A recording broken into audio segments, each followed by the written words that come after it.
ऐसी बात कर रहे हैं। अमित और शाह का भी तो बयान आया था ना, कहा गया था नेतृत्व में हम चुनाव लड़ेंगे, सीएम कौन होगा बैठ के फैसला करेंगे। बिल्कुल बैठ के ही फैसला होता है। अमित शाह या नरेंद्र मोदी या चिराग पासवान इस बात का फैसला नहीं करेंगे। मतलब ये वो नहीं मान रहे हैं सीएम नीतीश नहीं को। बिल्कुल नहीं। ये आप इस चीज को लॉजिकली समझना होगा। या विधानसभा स्तर पर कुछ कर रहे हैं, लोकसभा स्तर पर कुछ कर रहे हैं, आप पार्टी के संगठन के बेसिस पर कुछ भी नहीं कर कहते हैं। आप कहते हैं कि हमें तो फिर वही बात है ना कि आप इस यहाँ अभी जिद के चक्कर में वहाँ अपनी राज्यसभा की सीट गंवा देंगे। हो सकता है भाजपा अभी कॉम्प्रोमाइज़ कर ले, क्योंकि कुशवाहा वोट बैंक उसको चाहिए, कुशवाहा को नाराजगी मतलब वो नहीं मोल लेना चाहें तो।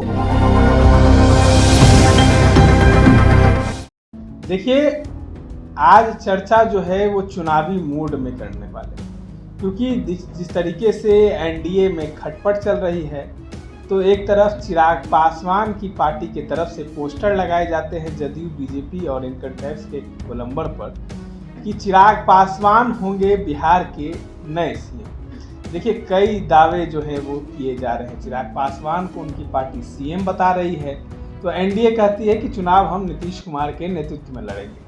और एक तरफ जीतन राम मांझी जो हैं वो बगावत कर रहे हैं, वो कह रहे हैं कि हम 15 से 20 सीट हमें चाहिए। एनडीए के जो सबसे बड़ी दल अगर कही जाए तो जदयू और बीजेपी है। बीजेपी के प्रदेश अध्यक्ष कहते हैं सबको सम्मानित सीट मिलेगा, किसी को चिंता करने की बात नहीं है, हम 5 पांडव हैं और इस बार बड़ा खेल करेंगे। इन तमाम मुद्दों पर चर्चा करने के लिए हमारे संपादक पवन प्रकाश जी हैं। चिराग पासवान को सीएम बताया जा रहा है, एनडीए कहती है नीतीश कुमार के नेतृत्व में हम चुनाव लड़ेंगे, तो क्या ये चिराग पासवान की बगावती सुर क्यों है? चिराग पासवान का बगावती सुर अभी तक नहीं सामने आया है। उनकी पार्टी के कुछ अति उत्साही नेता जो हैं इस तरह की बात अभी कर रहे हैं कि 2025 में चिराग पासवान को सीएम बनाया जाए या बनाया जा सकता है, या वो एक विकल्प दे रहे हैं कि एनडीए इस पर भी सोच सकती है। चिराग पासवान का अभी तक इससे खुलकर चिराग पासवान ने कभी ऐसी कोई बात नहीं कही है। 1-2 बार उन्होंने ज़रूर कहा है कि हमें बिहार के लिए काम करना है, बिहार आना है, बिहार के लोग बुला रहे हैं, लेकिन अब वो सब कुछ बंद हो चुका है। चिराग पासवान के कुछ उत्साही समर्थक हैं, अति उत्साह में ये ऐसी बात कर रहे हैं। अमित शाह का भी तो बयान आया था ना, कहा गया था नेतृत्व में हम चुनाव लड़ेंगे, सीएम कौन होगा बैठ के फैसला करेंगे। बिल्कुल बैठ के ही फैसला होता है। अमित शाह या नरेंद्र मोदी या चिराग पासवान इस बात का फैसला नहीं करेंगे। मतलब ये वो नहीं मान रहे हैं सीएम नीतीश को। बिल्कुल नहीं। ये आप इस चीज को लॉजिकली समझना होगा। बिहार या किसी भी राज्य के मुख्यमंत्री का फैसला किसी भी पार्टी का मुखिया नहीं करता है। आप नाम कुछ भी बाहर से घोषित कर दीजिए, आपको एक औपचारिकता करनी पड़ती है। जब चुनाव का नतीजा आ जाता है, जब जिस गठबंधन को बहुमत मिल जाता है, उस गठबंधन के विधायकों की एक बैठक होती है जिसे विधायक दल की बैठक कहा जाता है, और उस बैठक में चुनाव होता है। अमित शाह टेक्निकली सही बोल रहे हैं, पर्ची वही देंगे, फैसला विधायक दल की बैठक में होगा। इसमें क्या दिक्कत है? नहीं, तो इसी के कारण ना कि चिराग पासवान की पार्टी जो है नीतीश जो है चिराग पासवान को सीएम मान रही है। चिराग पासवान अलग लेवल पे खेल रहे हैं, मतलब कहने का खेल रहे हैं। हाँ बिल्कुल खेल ही रहे हैं, क्योंकि उनको चाहिए सीट ज्यादा। अच्छा, ये उनके पास रिकॉर्ड को अपने सुधारने की कोशिश के रूप में आप इसको देख सकते हैं, या फिर महत्वाकांक्षा देख सकते हैं कि आगे बिहार की राजनीति में हम एक बड़ा रोल प्ले करें।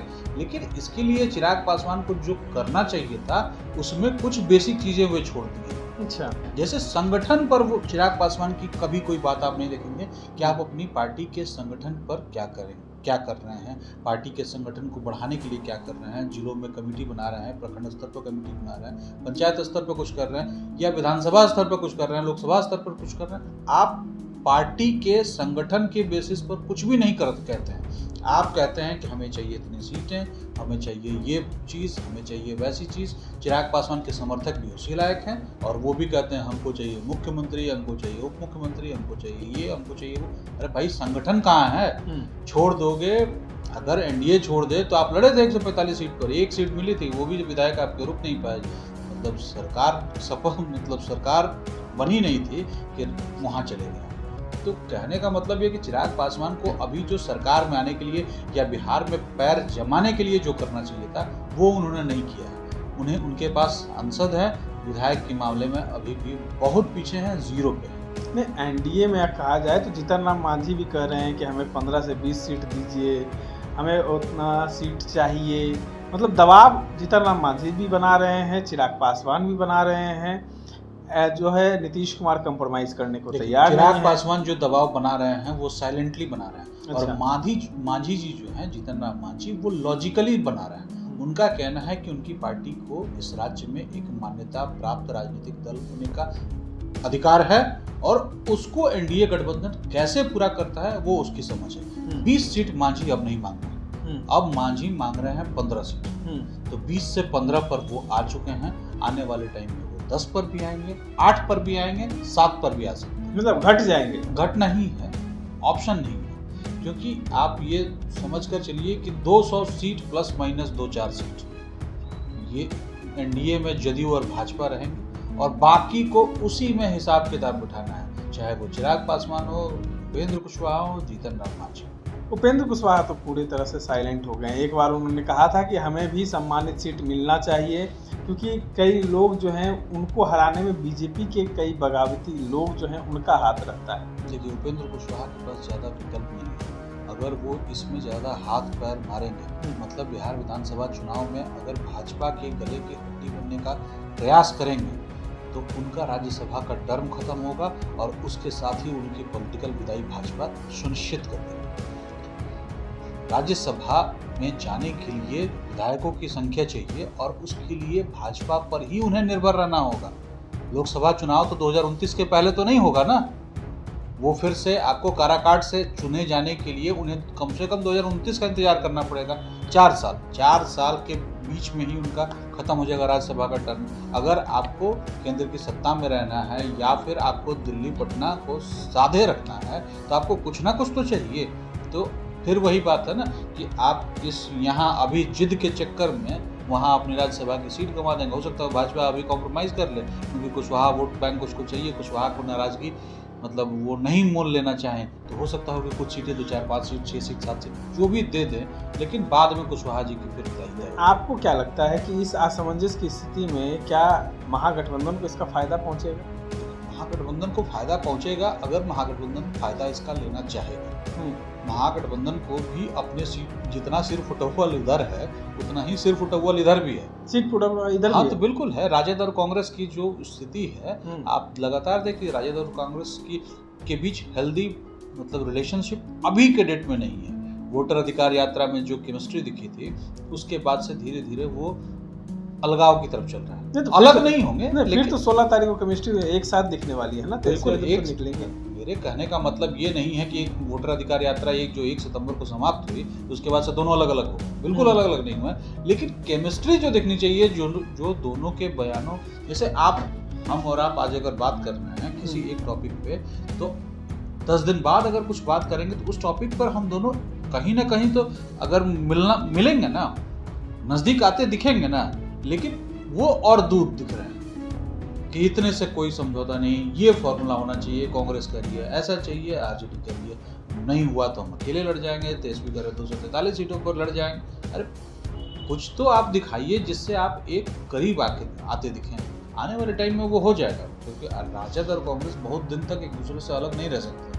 एक चुनाव उन्होंने लोकसभा का बस अलग लड़ा है पिछले 20 सालों में और उसके बाद से फिर वो कमोबेश नहीं तो मुकेश सहनी भी तो हैं। मुकेश सहनी के लिए क्या एनडीए दरवाजा खोलेगी, कोई सीट बनेगी? मुकेश सहनी क्योंकि जो सीटें का बंटवारा जो एक अनौपचारिक रूप से घोषित हुआ, इसमें 102 सीट जदयू को मिला, 101 सीट बीजेपी को मिला, 10 सीट मांझी, उपेंद्र कुशवाहा 10, चिराग को 20।